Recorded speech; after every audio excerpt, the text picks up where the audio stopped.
Hello दोस्तों, मैं हूं आपका दोस्त मिस्ट्रियस डिटेक्टिव और स्वागत करता हूं आप सभी का क्राइम से क्राइम तक के इस नए एपिसोड में। आज हम आपको एक ऐसी कहानी सुनाने जा रहे हैं जिसमें विश्वासघात, जुनून और गुनाह की काली सच्चाई छिपी हुई है।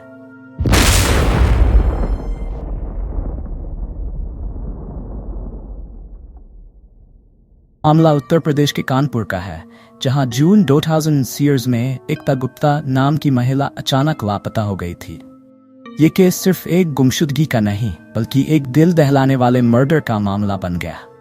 तो कहानी शुरू होती है जून 2000 के एक खूबसूरत सुबह से, जब एकता गुप्ता रोज की तरह अपनी कार लेकर जिम के लिए निकलती है।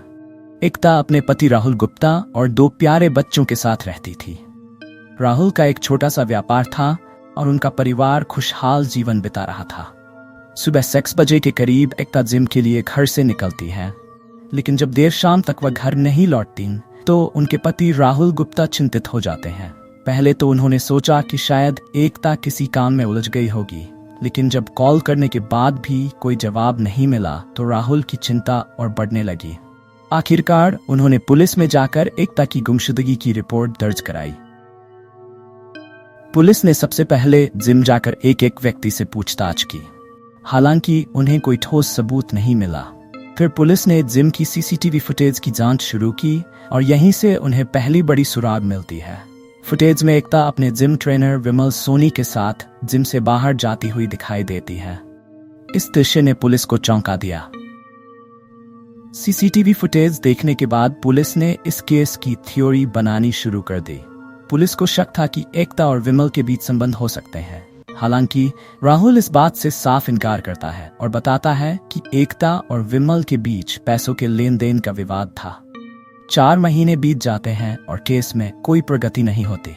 अक्टूबर में जब पुलिस पर केस को सुलझाने का दबाव बढ़ता है, तब जाकर पुलिस ने विमल को गिरफ्तार किया। पूछताछ में विमल लगातार अपने बयान बदलता रहा, लेकिन जब पुलिस ने कड़ी पूछताछ की तो विमल टूट गया और उसने पूरी सच्चाई बतानी शुरू की। उसने कबूल किया कि उसने ही एकता की हत्या की थी। विमल ने बताया कि नवंबर 2003 से ही उनकी नजदीकियां बढ़ी थीं। दोनों अक्सर कार में मिलते थे और एकता उसे लेकर बहुत पजेसिव हो गई थी। उसने पुलिस को बताया कि जब वह किसी और महिला को ट्रेनिंग देता था तो एकता को यह बात बिल्कुल पसंद नहीं आती थी।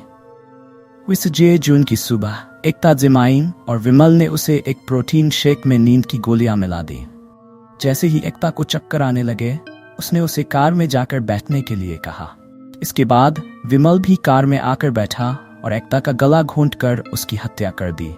विमल ने पुलिस को बताया कि उसने एकता के शव को डीएम कार्यालय के ऑफिसर्स क्लब में दफन कर दिया था।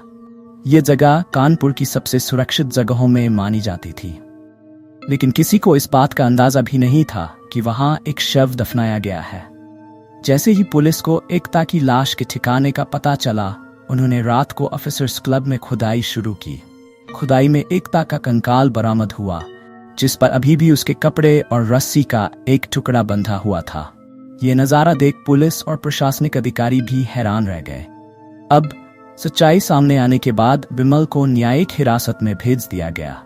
एकता की हत्या का राज खुल चुका था, लेकिन ये केस पुलिस और प्रशासन की सुरक्षा पर भी कई सवाल खड़े कर गया था। तो दोस्तों, ये थी आज की क्राइम स्टोरी।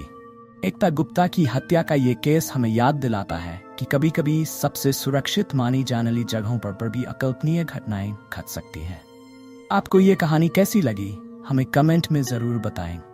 इस वीडियो को लाइक, शेयर और चैनल को सब्सक्राइब करना न भूलें। अगले एपिसोड में फिर मिलेंगे एक और चौंकाने वाली कहानी के साथ। धन्यवाद।